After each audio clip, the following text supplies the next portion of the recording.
yang telah saya sampaikan, 3 versi hadis Rasulullah. Awwalu ma khalaqallahu al-aql, awwalu ma khalaqallahu ruh, dan yang ketiga awwalu ma khalaqallahu nur.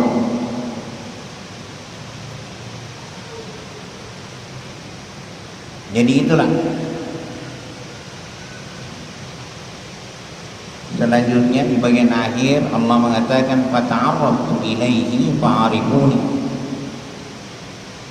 Inilah prinsip kenal kepada Allah. Jadi ketika Allah menciptakan, yang awal diciptakan, Allah memperkenalkan dirinya. Fata'arrabtu ilaihi fa'arifuni. Jadilah dia mengenal aku. Siapa? Itulah dia yang kita ambil. Ya, sebutan 3 sebutan kita ambil sebutan nur. Nurnya siapa? Nurun Muhammad, ay aqlu Muhammad, ay ruhum Muhammad.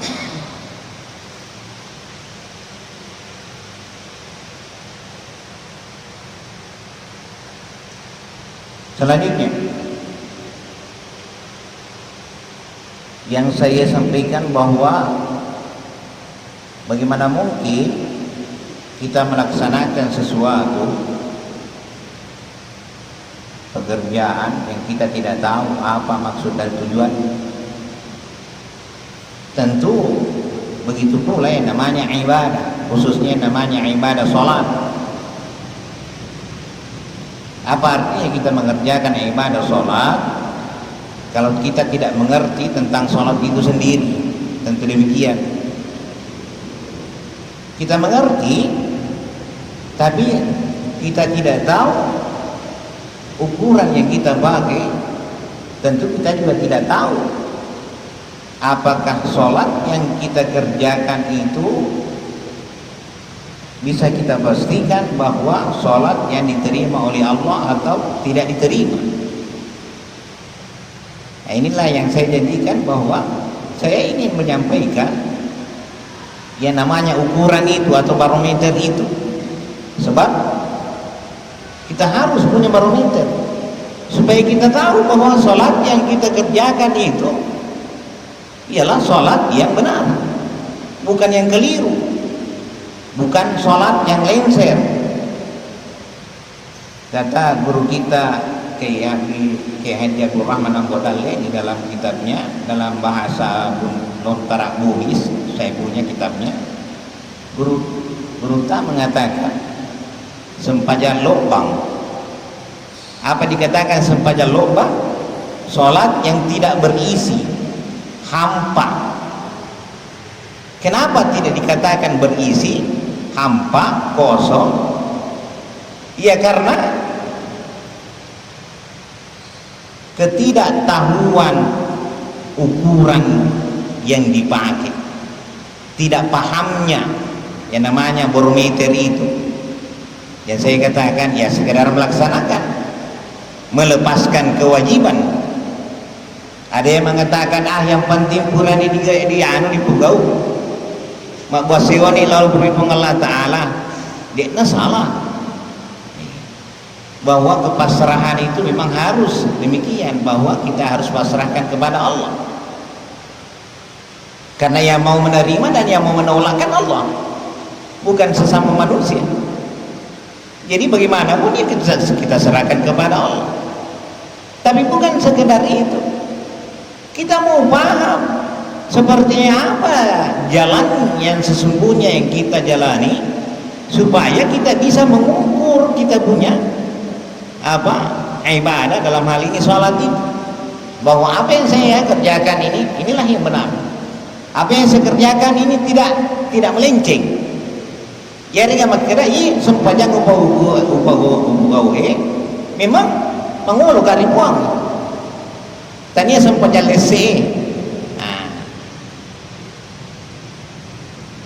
Hadirin hadirat yang saya muliakan, apa yang kita harapkan lebih jauh bahwa hati kita setidaknya ada di dalam ketetapannya. Ketetapan apa? Ialah ketetapan pada nur ataupun cahayanya. Karena hanya dengan nurul qalb, kata guru kita di sini, kitab Iqadul Iman fi Syarah al-Hikam oleh Syekh Ibnu Athaillah Al-Askandariyah. Kata guru kita di sini, inna syamsan nahara taghribu bilailatin.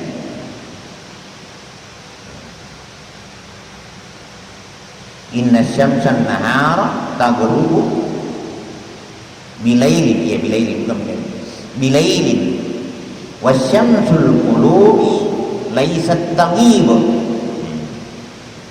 Kata guru kita di sini, sesungguhnya syamsun nahar, cahaya matahari itu, taghrubu bilail, dia akan terbenam ketika datang waktu malam. Mana itu waktu malam?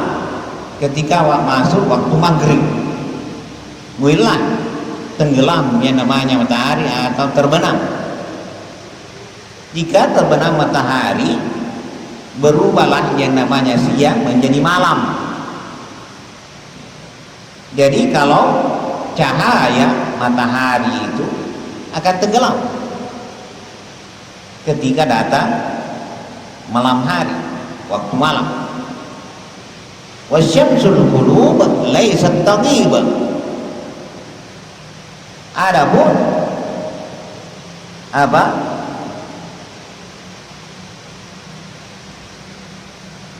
Matahari hati, syamsul qulub laysat taghib, tidak akan terbenam. Jadi tidak seperti matahari bahwa dia akan terbenam. Sekali Allah memberikan pancaran cahaya kepada hati kita, maka cahaya itu akan terus menerus memancarkan sinarnya dari hati itu. Karena dikatakan laisat taghib, tidak terbenam. Nah, orang yang diberi cahaya hati, nurul qalb, itulah yang menunjukkan hamba Allah, orang yang dirahmati oleh Allah.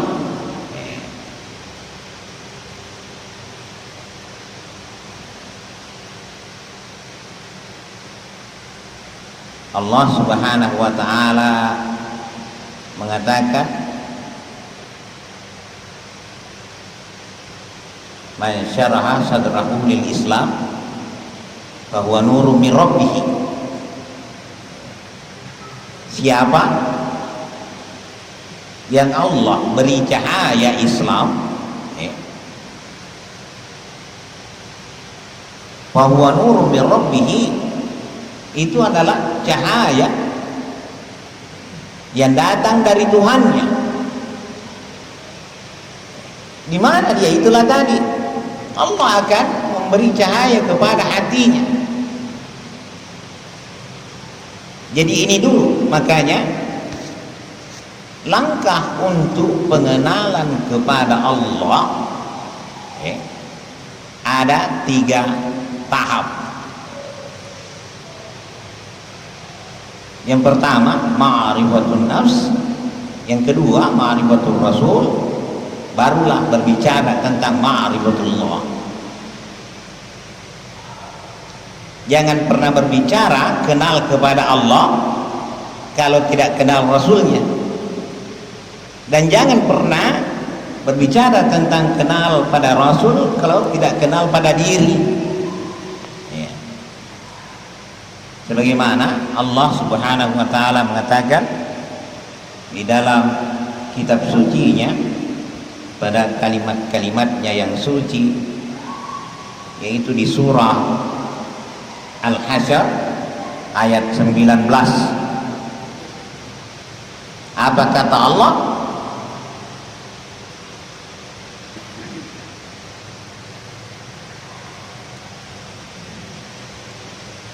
Nasullaha fa'ansahum anfusakum ulaika humul fasiqun.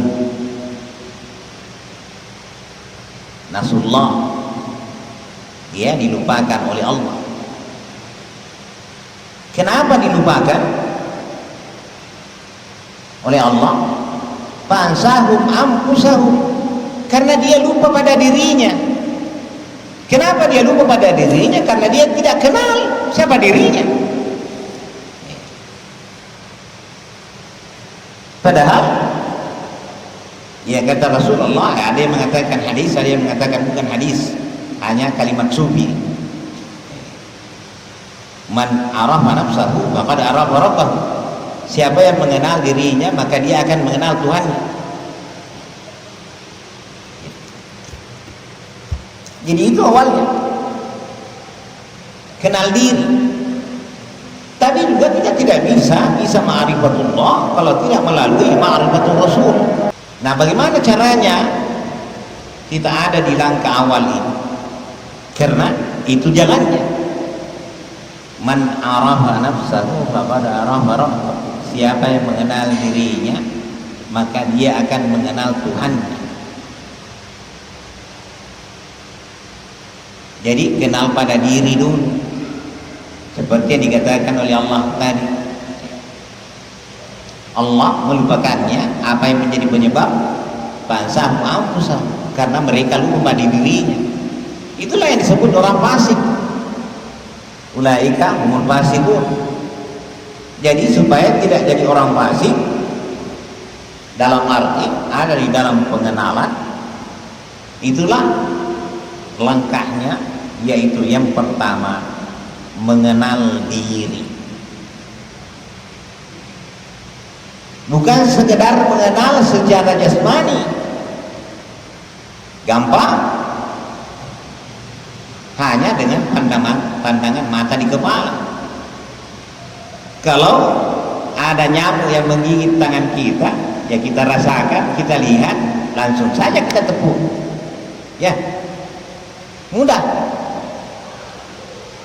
Tapi yang namanya batin, dalam hal ini hati, yang namanya ruh, yaitu nyawa, bagaimana mungkin kita mengenal? Sementara dia ada di dalam diri kita. Seberapa lama kita sudah bersama dengan ruh kita? Sudahkah kita mengenal ruh kita sendiri? Sementara itu menjadi rahasia di dalam diri kita. Kalau yang namanya pengenalan, ya kemungkinan dari segi syariat, dari segi jasmania, biar anak kecil, namun anak kecil di semuto.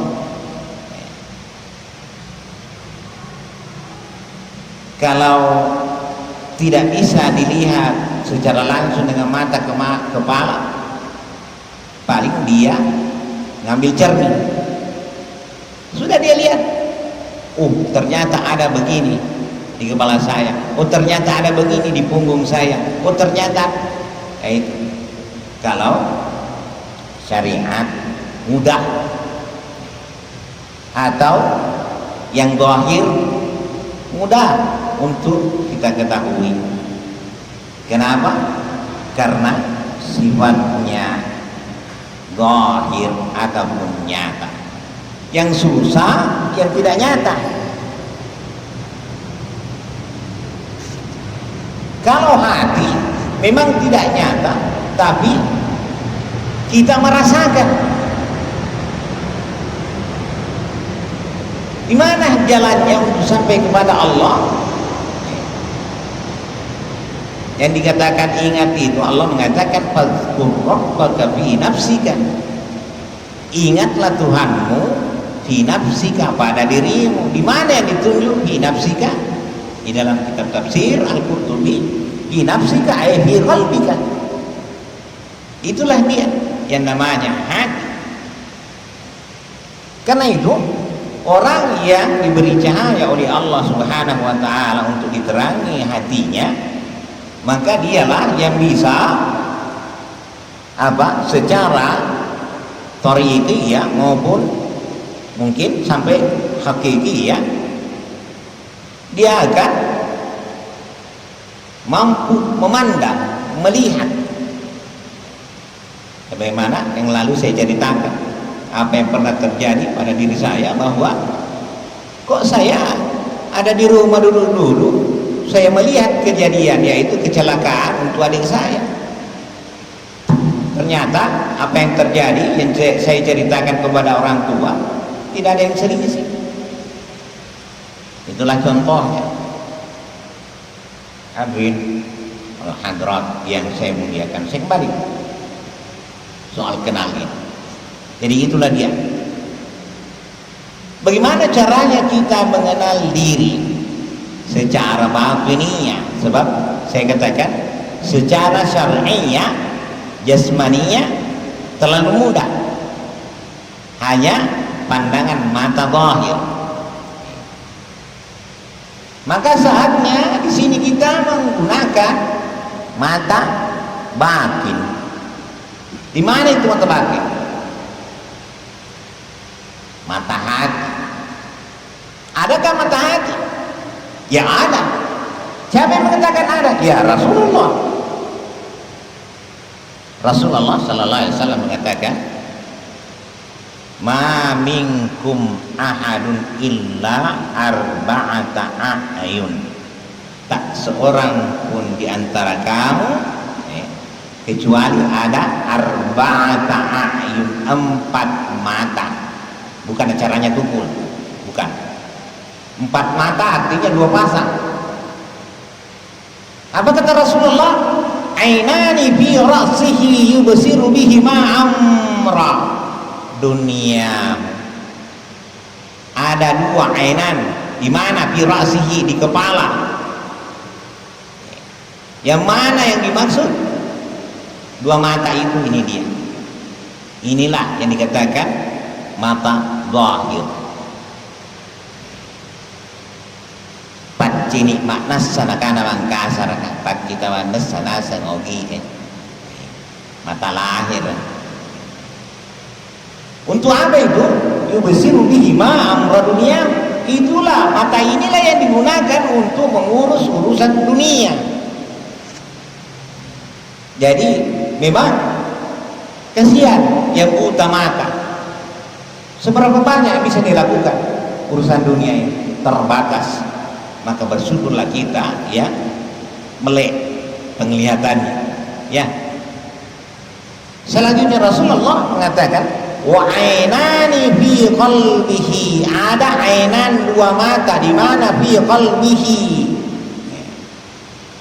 1 pasang adanya di hati. Jadi ada mata hati. Ada mata hati. Mata hati juga itu melihat, sama dengan mata yang di kepala. Yubsiru bihima amra dinihi. Itu digunakan untuk melihat urusan agama, amra dini. Jadi 1 amra duniahu, amra dini, urusan dunia, urusan agama. Kalau urusan agama berarti urusan akhirat. Ya. Kalau urusan agama jelas itu urusan akhirat. Kalau urusan akhirat maka jelas itu menyangkut urusan Allah. Karena tidak ada yang pernah mengaku bahwa soal akhirat itu tidak ada di dalam kekuasaannya, paling kekuasaan dunia. Seorang presiden menguasai satu negara atau seorang raja. Jadi sekali lagi, kalau bicara tentang agama, maka disinilah saatnya kita menggunakan yang namanya hati, bukan dengan otak, tapi hati. Kenapa? Supaya yang namanya ilmu itu bisa bersemayam. Topat tikuningnya tina ya kematuntui mak dandreng itu munroy. Tapi ya ko akal apalagi dah culimi akhirnya tahu ini matama di kiri masuk di kanan, matama di kanan masuk di kiri, di nonro. Kenapa? Ya apalagi kalau dia bermainnya dengan nafsu, maka ya tidak diharapkan fungsi hati itu. Padahal seharusnya dalam fungsi hati, karena hatilah yang harusnya kita gunakan untuk melihat urusan agama. Hadirin hadirat yang saya muliakan, jadi mari kita pelihara yang namanya hati. Mari kita selalu menjaga hati. Mari kita selalu memanfaatkan fungsi hati itu. Selalu kita jaga kesuciannya yang namanya hati itu. Kenapa? Karena ketika kita berbicara tentang ingat, maka kita bermainnya di hati, bukan pada nafsu, bahkan bukan pada akal, tapi dengan hati. Kalau berbicara tentang ingat, karena begini, menurut di dalam kitabnya Al-Ghurta Imam Al-Ghazali, kitab Ihya Ulumuddin, setidaknya kita bisa membedakan 4 hal. Pertama, khayalan. Yang kedua, pikiran. Yang ketiga, ingatan. Yang keempat, hafalan. Jangan-jangan kita katakan saya sedang mengingat, padahal sedang berpikir. Jangan-jangan kita katakan berzikir, berzikir itu berzikir dikatakan mengingat, tahu-tahu cuma hayal. Bagaimana membedakan 4 hal ini dalam diri? Nah, itulah dia nafsu, akal, hati, ruh. Hayalan bawaannya nafsu. Jadi orang yang banyak bermain dengan nafsu, banyak berhayal. Yang kedua, akal, bawaannya adalah berpikir, atau pikiran bawaannya akal. Yang ketiga, hati, bawaannya ingatan. Yang keempat, hafalan, bawaannya nyawa atau ruh. Kalau kita bicara antara lupa dan ingat, kapan kita mau mengingat?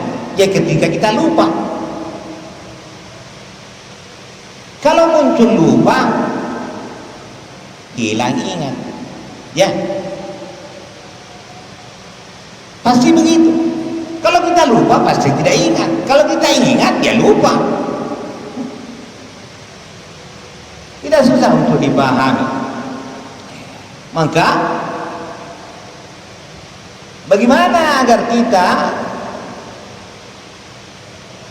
selalu mengingat,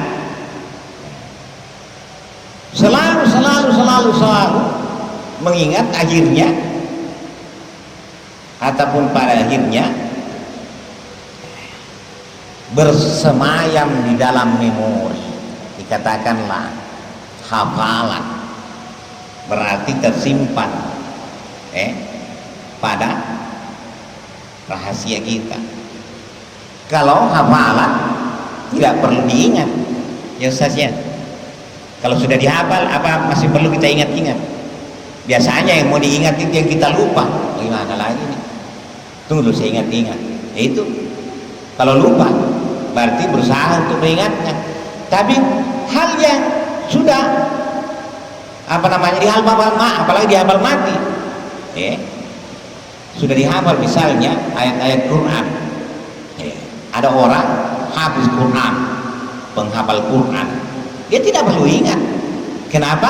Karena sudah bersemayam di dalam memori batinnya. Di mana? Yaitu pada ruh.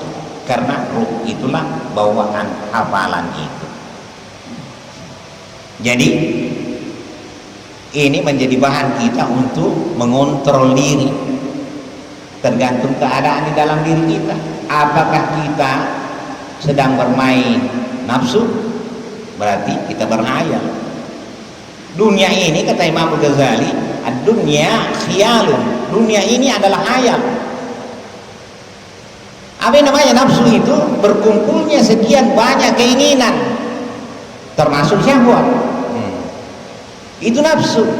Notabene yang banyak kita nafsu, yang kita inginkan itu ialah soal dunia, ya. Mau ini, mau itu, mau ini, itu, mau rumah, mau motor, mau kendaraan, mau apa. Sudah ada masih mau lagi tambah, sudah banyak masih mau lagi. Seperti itu. Kalau itu yang muncul, yakinlah itu nafsu.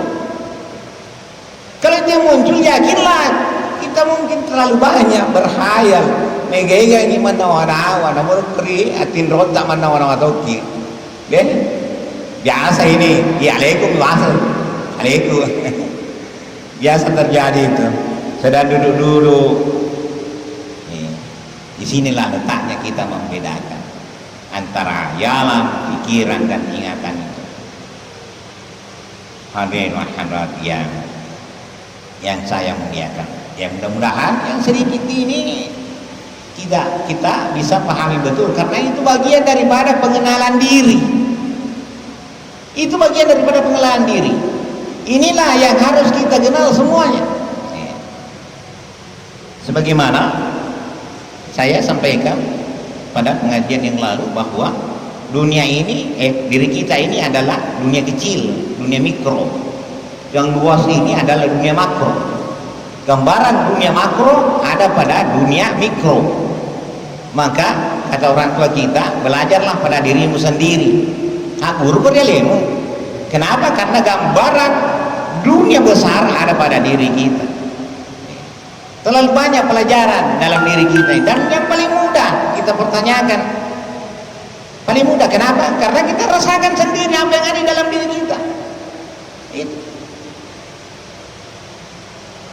Ya hadirin, hadirat yang saya muliakan, bahwa dunia kecil itu juga punya langit, sebagaimana dunia makro. Sab'a samawati tibaqa, ada 7 lapis langit. Fauqakum sab'a sidada, ada di atasmu 7 lapis langit. Yang dimaksud adalah dunia makro. Jadi langit itu 7 lapis. Di dunia kecil juga seperti itu. Saya masih remaja ini, saya tuntut ilmu ini. Mana langit dari dunia kecil? Ya, saya sudah beri gambaran pada pengajian yang lalu. Iya. Pertama, zahiriyah, kemudian nafsu lahiriah, nafsu, akal, hati, ruh, sir, asir ala sir. 7 lapis.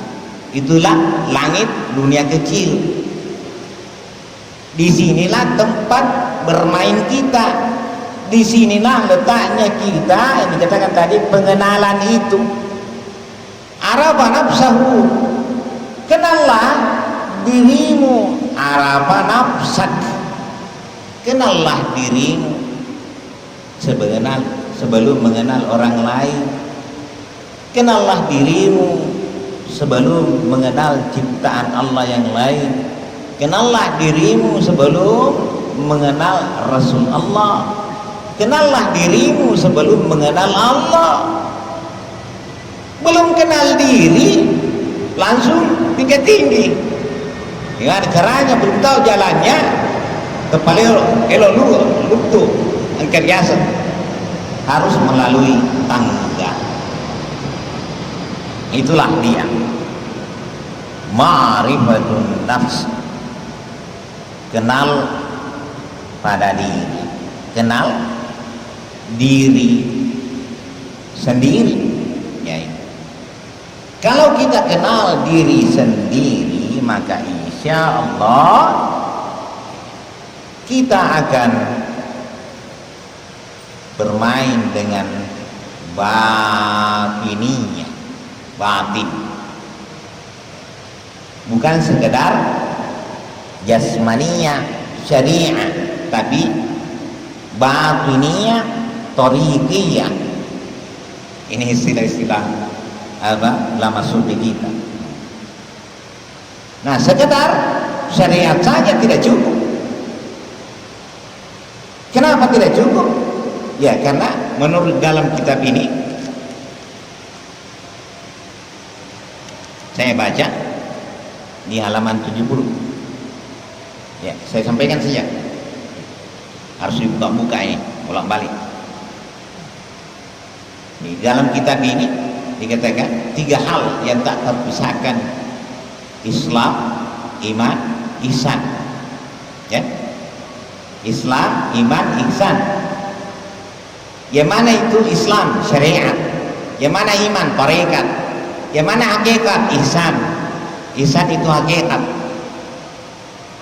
Ini pula yang dikatakan oleh kita, dikatakan kalau syariat itu jalannya orang yang baru memulai perjalanan. Amalun ahlul bidayah. Jadi orang yang baru memulai pelajaran perjalanan. Kalau yang sudah bermain di tarekat berarti sudah di pertengahan. Kata orang ahli tarekat, ahli tarekat, ya, itu sudah ada di pertengahan. Karena itu dikatakan ahlul wasat. Amalun ahlul wasat, amalnya orang yang sudah ada di pertengahan. Yang sudah sampai itu amalnya amalun ahlun nihayah, amalan atau letu'e, orang yang bermain dengan ihsan hakikat. Itu amalnya orang yang sampai atau letu'nya itu. Jadi kalau bicara ulama 3 versi, ada ulama syariah, ada ulama tarekat, ada ulama hakikat. Kalau ulama syariat biasanya tidak mampu dengan 2 yang ada di atasnya ini. Kalau bicara mengenai bicara malilaling di Indonesia, dia tidak dapat, tidak nyampe. Tapi kalau ulama tarekat pasti dia tahu, ulama hakikat pasti dia tahu tarekat, soal tarekat dia tahu juga yang namanya syariat, karena dia tangganya dari syariat, tarekat, hakikat. Di dalam hakikat itulah terdapat ma'rifah. Dari 3 tingkatan yang ada, muraqabah, musyahadah, ma'rifah. Tapi nanti itu dibahas, karena semua ada 3 tingkatan. Mulai dari syariat 3 tingkatan, tarekat 3 tingkatan. Apa yang harus kita pelihara di dalam diri kita untuk 3 hal itu, Islam, iman, ihsan. Begitu pula apa pesan-pesan orang tua kita dulu. Sebenarnya anu itu yang gurui, anu teladan. Kata orang tua kita dulu, saya termasuk diajar oleh seseorang guru mengaji saya, namanya Ustaz Abdul Rahman. Dia sampaikan pesan dari guru Takye Mustari. Masih anak-anak saya, Ustaz saya itu guru mengaji saya kasih tahu siapa ia matu itu. Meruntut matu ia. Ini guru saya. Apa itu? Dia bilang, tubuh mapugau ati malala nyawa letup. Padahal itu juga syariat, tarekat, hakikat. Itu juga Islam, iman, ihsan. Yang toro Isra Mi'raj wa Rafraf. Yang toro cahaya bulan, cahaya bintang, cahaya bulan, cahaya matahari. Yang paling tinggi ilmunya tentu cahayanya lebih kuat. Itu. Gimana marwah? Yang utara nak kena ada teman-teman relo, tapi nanti kita akan lihat jalannya seperti apa. Ya roh, makanya dua teman syarat teman laisen. Iruntu mana mati ya? Jika nak kena, Pak Mega tafsirina. Ini tafsirin ya roh. Engkau pakai lori dua teman syarat Nabi Adam, Nabi Muhammad, Allah Taala. Engkau tahu Nabi Adam, Nabi Muhammad ini. Nah, tapi yang kita akan ketahui tafsirannya jauh daripada itu, sesuai dengan jalan yang harus kita tempuh di dalam diri kita dalam hal pengenalan itu, baik pengenalan kepada diri maupun pengenalan kepada Rasulullah. Begitu pula ma'rifatullah, pengenalan kepada Allah. Sudah sampai aku? Oh iya. Mau kesini pateru.